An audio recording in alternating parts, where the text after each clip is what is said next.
सभी साथियों को नमस्कार, गुड मॉर्निंग। मिलर एजुकेशन के यूट्यूब चैनल पर आप सभी मित्रों का हार्दिक स्वागत और अभिनंदन है। दोस्तों, आज की इस क्लास में हम पढ़ेंगे रीट मुख्य जो परीक्षा है अर्थात जो थर्ड ग्रेड एग्जाम है उसके लिए मनोविज्ञान की क्लास पढ़ेंगे। और इस क्लास में हम 10 प्रश्नों के बारे में चर्चा करेंगे जो कि अपने रीट मेंस एग्जाम में 20 अंक के होंगे। कितने अंक के होंगे? 20 अंक के होंगे। तो ये जो क्लास है वो लेवल 1 और लेवल 2 दोनों ही प्रकार के अभ्यर्थियों के लिए इंपॉर्टेंट रहने वाली है। तो शुरुआत करते हैं आज के पहले प्रश्न की। आज का पहला प्रश्न है, अधिगम के क्षेत्र में होने वाली अक्षमताओं से निपटने के लिए विशेष सहायता की जिन्हें आवश्यकता होती है उन्हें किस श्रेणी के बालक कहा जाता है। मतलब प्रश्न का अर्थ क्या है? प्रश्न का अर्थ है कि अधिगम के क्षेत्र में असमता रखने वाले ऐसे बच्चे है ना, जिनको इन अक्षमताओं से निपटने के लिए विशेष प्रकार की सहायता की आवश्यकता होती है, तो इस प्रकार के बालक है वो किस श्रेणी के बालक होंगे, है ना, या उनको हम किस प्रकार के बालक कहेंगे। ऑप्शन देखते हैं। ऑप्शन ए है मंद बालक। मंद बालक का मतलब क्या हो गया? मंद बुद्धि बालक। ऑप्शन बी में है पिछड़े बालक। सी में है अधिगम अक्षम बालक। और ऑप्शन डी में है उपयुक्त सभी। तो इस प्रश्न का जो राइट आंसर है वो हो जाएगा अपने ऑप्शन सी हो जाएगा अधिगम अक्षम बालक। मतलब इस प्रकार के बालक है जिनकी अधिगम से संबंधित क्या है, अक्षमताएं हैं, तो उनको विशेष सहायता की आवश्यकता होती है। तो इस प्रकार के जो बालक है वो क्या कहलाएंगे? अधिगम अक्षम बालक कहलाएंगे। आगे बात समझ में। अगले प्रश्न की चर्चा करते हैं। दूसरा प्रश्न है, राष्ट्रपिता महात्मा गांधी ने कैसी शिक्षा पर बल दिया है। मतलब महात्मा गांधी ने किस प्रकार की शिक्षा पर बल दिया है वो अपने को बताना है। ऑप्शन ए बाल केंद्रित, बी में है शिक्षक केंद्रित, सी में है विद्यालय केंद्रित और डी में है राष्ट्र केंद्रित। तो इस प्रश्न का जो राइट आंसर है वो हो जाएगा आपके ऑप्शन ए हो जाएगा बाल केंद्रित शिक्षा, है ना। महात्मा गांधी ने बाल केंद्रित शिक्षा पर बल दिया था। ठीक है, अगले प्रश्न की बात करते हैं। तीसरा प्रश्न है आज का, वंश गुणों के हस्तांतरण को किस मनोवैज्ञानिक ने केलिकॉक परिवार के अध्ययन द्वारा सिद्ध किया है ना। मतलब है जो वंश गुणों का जो हस्तांतरण का जो सिद्धांत है कि भाई जो आनुवंशिक जो गुण होते हैं वो जनकों से संतानों में ट्रांसफर होते हैं। तो इसको समझाने के लिए एक मनोवैज्ञानिक थे, है ना, उन्होंने केलिकॉक परिवार पर अध्ययन किए थे। केलिकॉक परिवार क्या था? केलिकॉक एक सैनिक था। केलिकॉक कौन था? एक सैनिक था।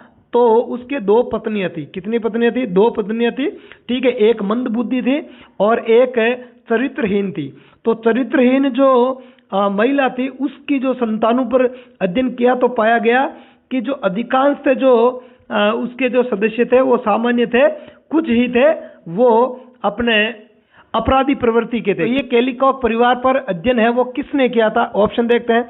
Option A F.N. Freeman, option B में है गोडार्ड, ऑप्शन सी में है डगलैंड और ऑप्शन डी में है फ्रांसिस गाल्टन। तो इस प्रश्न का जो राइट आंसर है वो हो जाएगा आपके ऑप्शन बी हो जाएगा गोडार्ड। गोडार्ड ने केलिकॉक परिवार पर अध्ययन किए थे। आगे बात समझ में। अगले प्रश्न की बात करते हैं। चौथा प्रश्न है अपना, एक व्यक्ति अफीम का सेवन करता है, इस क्रिया में अभिप्रेरक है। मतलब एक व्यक्ति है जो अफीम का सेवन करता है। अफीम क्या है? एक मादक पदार्थ है, एक नशीला पदार्थ है। तो इसका सेवन करता है, तो इस क्रिया में अभिप्रेरक कौन है? ऑप्शन ए अर्जित अभिप्रेरक, ऑप्शन बी में सामाजिक अभिप्रेरक, ऑप्शन सी में है व्यक्तिगत अभिप्रेरक और ऑप्शन डी में इनमें से कोई नहीं। तो देखो, एक व्यक्ति है जो अफीम का सेवन करता है, ठीक है, तो उसमें अभिप्रेरक कौन होगा? भाई अफीम का सेवन करना कोई समाज तो कहता नहीं या कोई व्यक्तिगत तो है नहीं, ये अर्जित है, बाहर से अर्जित करता, किसी को देख कर, है ना, किसी अन्य व्यक्ति को देखकर अर्जित करता है। इसलिए इसका जो राइट आंसर है वो क्या हो जाएगा? ऑप्शन ए हो जाएगा, अर्जित अभिप्रेरक होगा। ये किस प्रकार का? अर्जित अभिप्रेरक होगा। अगले प्रश्न की बात करते हैं। 5वां प्रश्न है, 7 त्रिभुज तथा 7 अंडवृत्त की सहायता से आकर्षक चित्र का निर्माण किस मनोवैज्ञानिक के परीक्षण में करवाया जाता है। मतलब है 7 त्रिभुजों की सहायता से और 7 अंडवृत्तों की सहायता से, मतलब अंडाकार वृत्तों की सहायता से आकर्षक चित्र का निर्माण किस प्रकार के वैज्ञानिक परीक्षण में किया जाता है। ठीक है, तो ऑप्शन देखते हैं। ऑप्शन ए टोरेंस शाब्दिक परीक्षण, ऑप्शन बी में टोरेंस अशाब्दिक परीक्षण, ऑप्शन सी में बंकर मेहंदी शाब्दिक परीक्षण। ये वही है, बांकर मेहंदी है ना, कुछ किताबों में बांकर मेहंदी लिखा हुआ है और यहाँ पर बंकर मेहंदी लिखा हुआ है। और डी में है बकर मेहंदी अशाब्दिक परीक्षण। तो इस प्रश्न का जो राइट आंसर है वो हो जाएगा आपके ऑप्शन डी हो जाएगा बकर मेहंदी अशाब्दिक परीक्षण, है ना। चित्रों की बात हो रही है तो अशाब्दिक ही होंगे ना, कोई लेख थोड़ी लिखाया जा रहा है ना। केवल चित्रों के माध्यम से क्या करना है, केवल है 7 त्रिभुज और 7 अंडाकार वृत्तों की सहायता से केवल आकर्षक चित्र बनाना, तो इसमें लैंग्वेज का तो कोई काम ही नहीं है, इसलिए ये क्या हो जाएगा, अशाब्दिक हो जाएगा। क्या हो जाएगा, अशाब्दिक हो जाएगा। अगले प्रश्न पर बढ़ते हैं। छठा प्रश्न है, किन कौशलों के विकास में संवेगात्मक बुद्धि का विकास होता है। मतलब किन कौशलों के विकास में संवेगात्मक बुद्धि का भी विकास होता है। ऑप्शन देखते हैं। ऑप्शन ए वाचन कौशल, ऑप्शन बी में है लेखन कौशल, ऑप्शन सी में है सामाजिक कौशल और ऑप्शन डी में है उपयुक्त सभी। तो इस प्रश्न का जो राइट आंसर है वो हो जाएगा आपके ऑप्शन सी सामाजिक कौशल। सामाजिक कौशल में संवेगात्मक बुद्धि का विकास भी होता है। आगे बात समझ में। अगले प्रश्न पर बढ़ने से पहले एक विशेष सूचना दे दूं, और विशेष सूचना यह है कि आप हमारे मिलर एजुकेशन के यूट्यूब चैनल के अतिरिक्त मिलर एजुकेशन के टेलीग्राम चैनल से भी जुड़ सकते हो, और टेलीग्राम पर आपको हर रोज एक निश्चित शेड्यूल के तहत, एक निश्चित टाइम टेबल के तहत अलग अलग सब्जेक्ट के क्विज मिलते हैं, तो उन क्विज को अटेंड करके अपनी तैयारी को और ज़्यादा बेटर कर सकते हो। साथ ही साथ अपनी तैयारी को परख भी सकते हो कि आपकी तैयारी या आपने अभी तक तैयारी कितनी कर ली है और कितना अभी शेष है, क्योंकि वो जो क्वेश्चन है वो नए प्रकार के प्रश्न में क्विज में डालता हूँ, घिसे पीटे या पुरानी परीक्षाओं में आए हुए सवालों को मैं नहीं लेता हूँ, बिल्कुल न्यू प्रकार के प्रश्न डालता हूँ, तो उससे आपकी तैयारी को पता चल जाएगा आपकी तैयारी कितनी है। साथ ही साथ यदि तैयारी कम है तो आपको एक आकलन भी हो जाएगा, तो इस चीज़ का विशेष ध्यान रखना है। तो आप हमारे मिलर एजुकेशन के टेलीग्राम चैनल को ज्वाइन कर सकते हो, और ये क्लास अंत तक देखना है। पूरी देखने के बाद में यदि क्लास के प्रश्न आपको शानदार लगे, अच्छे लगे, तो इसे लाइक करके अपने मित्रों में जरूर शेयर करना प्लीज़, क्योंकि इससे हमें भी मोटिवेशन मिलता है कि क्लास पसंद तो आ रही है किसी न किसी को, तो है ना। यदि आप शेयर नहीं करते हो या लाइक नहीं करते हो तो एक मोटिवेशन की कमी रह जाती है कि यार जो हम प्रश्न बना रहे हैं, ठीक है, वो पसंद नहीं आ रहा है आपको, ठीक है, या प्रश्न किस प्रकार के और डालने चाहिए या आपका पॉइंट कौन सा कमजोर है, तो वो भी आप कमेंट में बता सकते हो कि सर इस पॉइंट के ज़्यादा प्रश्न डालो, ठीक है, या इस पॉइंट की तैयारी हमें अच्छे से करवा दो, तो उसकी भी हम क्लास अलग से ले लेंगे, या कुछ वीडियोस में हम वो प्रश्न ज़्यादा ले लेंगे जो आपके ज़्यादा समस्यात्मक है, ठीक है। तो क्लास अच्छी लगे तो इसे लाइक करके अपने मित्रों में शेयर कर देना, और चैनल पर नए हो तो चैनल को सब्सक्राइब करके बेल आइकन को प्रेस कर देना, ताकि जैसे ही कोई वीडियो डालूं उसका नोटिफिकेशन आपको तुरंत मिल जाए। अब 7वें प्रश्न की बात करते हैं। 7वां प्रश्न है अपना, मोटिवेशन शब्द की उत्पत्ति मूलतः किस भाषा के शब्द से हुई है। देखो मोटिवेशन जो शब्द होता है, अभिप्रेरणा हिंदी में बोलता है, अभिप्रेरणा हिंदी में क्या बोलता है, अभिप्रेरणा। तो अभिप्रेरणा शब्द है हिंदी का, और अंग्रेजी में इसको बोलते हैं मोटिवेशन। तो ये मूलतः किस भाषा के शब्द से बना है। ऑप्शन देखो, ऑप्शन ए में अंग्रेजी, ऑप्शन बी में यूनानी, ऑप्शन सी में लैटिन और ऑप्शन डी में संस्कृत, ठीक है। तो इस प्रश्न का जो राइट आंसर है वो हो जाएगा आपके ऑप्शन सी हो जाएगा लैटिन भाषा, है ना। लैटिन भाषा के मोटिव शब्द से बना है। किस शब्द से बना है, मोटिव शब्द से मोटिवेशन शब्द है वो बना है, ठीक है। आगे बात समझ में। अगले प्रश्न की बात करते हैं। 8वां प्रश्न है हमारा, एक नृत्य कलाकार में कौन सी बुद्धि की प्रधानता होती है। जो नृत्य करने वाला नृत्य कलाकार है उसमें कौन सी बुद्धि है वो अधिकता में पाई जाती है। ऑप्शन देखते हैं।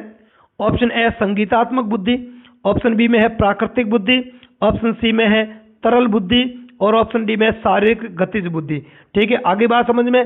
तो यहाँ पे इसका जो राइट आंसर है वो हो जाएगा आपके ऑप्शन डी शारीरिक गतिज बुद्धि। कौन सी शारीरिक गतिज बुद्धि होगी। देखो संगीतात्मक बुद्धि तो एक संगीतज्ञ में होगी, किसमें होगी, संगीतज्ञ में होगी। प्राकृतिक बुद्धि है वो जैसे एक जीव वैज्ञानिक में होगी, किसमें होगी, एक जीव वैज्ञानिक के अंदर होगी। और तरल बुद्धि और ठोस बुद्धि, ये तो केटल ने 2 बुद्धि के प्रकार बताए थे। किसने, तरल बुद्धि और ठोस बुद्धि। तरल बुद्धि होती है जो आनुवंशिक होती है, और ठोस बुद्धि होती है वो अर्जित होती है, ठीक है। तो अपने को ध्यान रखना, इस प्रश्न का जो राइट आंसर है वो अपने क्या होगा, ऑप्शन डी होगा शारीरिक गतिज बुद्धि, है ना। जो नृत्य कलाकार है उसमें शारीरिक गति का मतलब क्या, शरीर से वो क्या करता है, अरे अंगों के हलचल से ही तो वो नृत्य करता है, तो उसमें जो नृत्य कलाकार होता है उसमें शारीरिक गतिज बुद्धि होती है। अगले प्रश्न की बात करते हैं।